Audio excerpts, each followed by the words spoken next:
నిన్న తెలంగాణ రాష్ట్రం మొత్తం ప్రధానమంత్రి దిష్టి బొమ్మల్ని దగ్ధం చేస్తామంటే పోలీసు వాళ్ళు దగ్గరుండి బందోబస్తు ఇచ్చి ప్రధానమంత్రి దిష్టి బొమ్మల్ని దగ్ధం చేయించినారు. ఉదయం నుంచి 20 సార్లు డీజీపీ గారికి ఫోన్ చేస్తే డీజీపీ గారు ఫోన్ అటెండ్ గారు. సైబరాబాద్ సిపి గారు ఒకసారి ఫోన్ ఎత్తి మళ్ళీ ఫోన్ ఎత్తారు. నేను ఈరోజు ఉదయం 11:40 దుబ్బాక మున్సిపాలిటీ పరిధిలో ఉన్నటువంటి చేర్వాపూర్లో రాములూరి విగ్రహ ప్రతిష్టాపన కార్యక్రమానికి అధికారికంగా వెళ్లాల్సిందే. ఎంత చెప్పినప్పటికీ కూడా స్థానిక నార్సింగ్ సిఐ గారి నేతృత్వంలో పోలీసు వాళ్ళు ఒక శాసనసభ్యునిగా నా విధులకు ఆటంకపరుస్తూ ఉన్నారు. నిన్న జనగామలో ఒక సంఘటన జరిగిందని, మీరు జనగామ వెళ్తున్నారనేటువంటి ఒక తప్పుడు అభిప్రాయంతో ప్రివెంటివ్ అరెస్ట్ పేరిట ఈ రకమైనటువంటి ఇబ్బందులకు గురి చేస్తూ ఉన్నారు. తెలంగాణ సమాజం ఆలోచించాలి. ముఖ్యమంత్రి గారికి నచ్చితే ఒక నియమం, ముఖ్యమంత్రి గారికి నచ్చకపోతే ఇంకొక నియమం. నేను డీజీపీ మహేందర్ రెడ్డి గారిని సూటిగా అడుగుతున్నాను. చంద్రశేఖరరావు గారి దిష్టి బొమ్మ దగ్ధం చేస్తే ఇండియన్ పీనల్ కోడ్ కింద కేసులు చేసిన మహేందర్ రెడ్డి గారు అదే ఇండియన్ పీనల్ కోడ్ ప్రధానమంత్రి దిష్టి బొమ్మని దగ్ధం చేస్తుంటే పోలీసులు దగ్గరుండి దిష్టి బొమ్మల్ని ఎట్లా దగ్ధం చేయించారో సమాధానం చెప్పాలి. సాక్షాత్తు హోంమంత్రి దగ్గరుండి దిష్టి బొమ్మ దగ్ధం చేస్తూ ఉంటే నీలాంటి మహేందర్ రెడ్డి లాంటి ఆఫీసర్ ఐపీఎల్ పోయి పక్కన సెల్యూట్ కొట్టి ప్రధానమంత్రి దిష్టి బొమ్మ దగ్ధం చేస్తూ ఉంటారు. ఇంత దుర్మార్గమైనటువంటి పాలన, ఇంత తప్పుడు విధానాలు అవలంబిస్తున్నటువంటి ఈ రాష్ట్ర చరిత్రలో మరెవరు ఉన్నారంటే అంత తెలంగాణ ఆంధ్ర ఉద్యమం జరుగుతుంటే కూడా పోలీసులు కొంచెం శుభ్రతో పనిచేసి ఇండియన్ పీనల్ కోడ్ గౌరవించారు. ఇప్పుడు ఉన్నటువంటి డీజీపీ గారు ఇండియన్ పీనల్ కోడ్ కాస్త టీఆర్ఎస్ పీనల్ కోడ్గా మార్చినట్టుగానే అడుగుతా ఉంటారు. డీజీపీ గారు నేను మీకు ఒక సూచన చేయదలుచుకున్నాను. కమాండ్ కంట్రోల్ ఓపెన్ చేసినప్పుడు గౌరవ ముఖ్యమంత్రి చంద్రశేఖరరావు గారి చేతుల మీద పోలీసుల యూనిఫామ్ని మారుస్తూ కాకి యూనిఫామ్ బాగలేదు మా వాళ్ళకి, పింక్ యూనిఫామ్ పింక్ బూట్లు ఇవ్వమని చెప్పి ఒక ఆర్డినెన్స్ తీసుకొస్తే బాగుంటుందేమో ఆలోచించారు మహేందర్ రెడ్డి గారు. అధికార పార్టీ ఎమ్మెల్యేలకి ఒక కానూను, ప్రతిపక్ష ఎమ్మెల్యేలకి ఒక కానూను. ఈ రోజు దాకా బండి సంజయ్ గారి మీద నల్లగొండలో దాడి జరిగినట్టు నుంచి ఈ రోజు దాకా నేను ఒక 20 సార్లు ఫోన్ చేసి ఉంటా డీజీపీ గారి నెంబర్కి, గవర్నమెంట్ నెంబర్కి ఫోన్ చేస్తున్నా. అది మహేందర్ రెడ్డి గారి వ్యక్తిగతమైనటువంటి నెంబర్ కాదు. మహేందర్ రెడ్డి గారు బాగా బిజీగా ఉంటారు, వారు ఫోన్ ఎత్తట్లేదని SMS కూడా పెట్టినాం. Sir this is Raghunandan Rao MLA Dubbaka, kindly respond అని. 2 నెలల నుంచి ఏళ్ళ దాకా డీజీపీ గారికి ఒక ఎమ్మెల్యేతో మాట్లాడడానికి టైం ఉండదు, మీ ఇబ్బంది ఏందని అడగడానికి టైం ఉండదు. ఎంతసేపు అధికార పార్టీతోటి బీజేపీని ఎట్లా బదనాం చేయించాలి, రేపు రిటైర్డ్ అయిన తర్వాత సలహాదారో లేకపోతే ఎమ్మెల్సీఓ రాజ్యసభనో ఎట్లా తీసుకోవాలనేటువంటి యావ తప్ప ఇంకొకటి లేదు మీకు.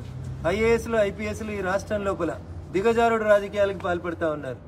అధికారం కోసం, రాజకీయ పదవుల కోసం మీరు తప్పు చేస్తూ ఉన్నారు. మహేందర్ రెడ్డి గారు మీకు నిజంగా చిత్తశుద్ధి ఉంటే ఈ రాష్ట్రంలో ఉన్నటువంటి ప్రజల యొక్క బాధ్యత మాదే, భద్రత మాదే అనేటువంటి మీ రింగ్ టోన్ మీద మీకు విశ్వాసం ఉంటే, నిజంగా మీరు ఐపీఎస్ అధికారి అయ్యి ఉంటే వెంటనే నాకు రెస్పాండ్ కావాలని చెప్పి కోరుతా ఉన్నాను. ఒక కర్టసీ కన్నా ఒక ఎమ్మెల్యే ఫోన్ చేస్తే కాల్ ఎత్తాలనేటువంటి కనీస సామాజిక బాధ్యత మీద మీరు లేకుంటే మీరు డీజీపీగా ఉండడానికి అర్హులా అనర్హులు అనేది మీరు ఆలోచించాలి. తెలంగాణ సమాజం కూడా ఆలోచించాలి. ఎమ్మెల్యేలు ఎంపీలు నిల్చొని ప్రధానమంత్రి దిష్టి బొమ్మ దగ్ధం చేస్తుంటే, హోంమంత్రి సాక్షాత్తు దగ్గరుండి దిష్టి బొమ్మ దగ్ధం చేస్తుంటే ఏ పీనల్ కోడ్ ప్రకారం వాళ్ళని వదిలేసిరో చెప్పాలి. మేము మా నియోజకవర్గానికి పోతా ఉంటే, ఎన్నికైనటువంటి పబ్లిక్ సర్వెంట్స్ మేము ఒక గుడి కార్యక్రమానికి పోతా ఉంటే మీ సార్ చెప్తాడు కదా, నన్ను మించిన హిందూ ఎవడరా అని అడుగుతాడు కదా ముఖ్యమంత్రి గారు. మరి ఇలా హిందువుల కార్యక్రమం రాములూరి విగ్రహ ప్రతిష్టాపన దుబ్బాకలో చేర్వాపూర్లో 11:40 వేద మంత్రాలతోటి నిర్ణయించినటువంటి ముహూర్తాన్ని నన్ను ఒక పబ్లిక్ సర్వెంట్ గా ఉన్న నన్ను ఆబ్జెక్ట్ చేస్తూ మీ పోలీసు వాళ్ళు ఆపుతున్నారు.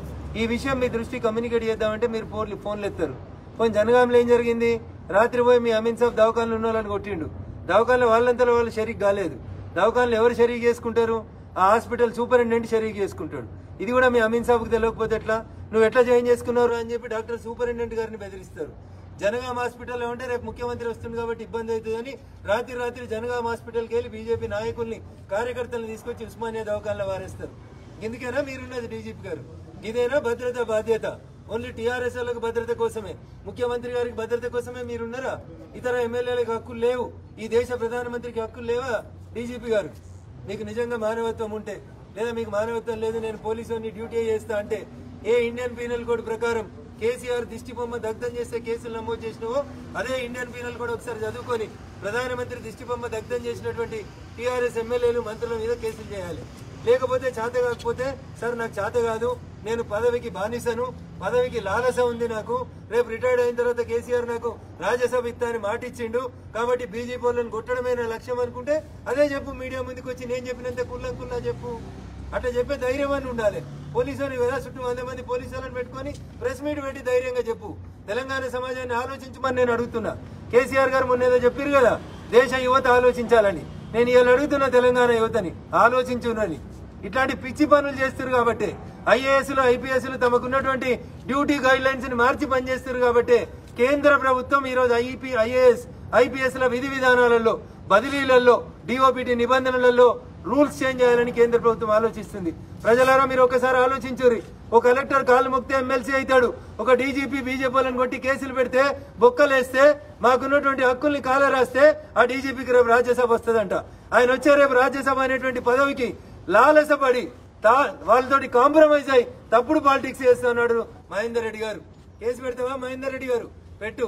పాత కేసులు తిరగదోడతావా? తిరగదోడు. నీకు వచ్చిందే కదా బెదిరించుడు, బ్లాక్ మెయిల్ చేసుడు, ఇంకోటి చేసుడే కదా నీకు చేతనైతే.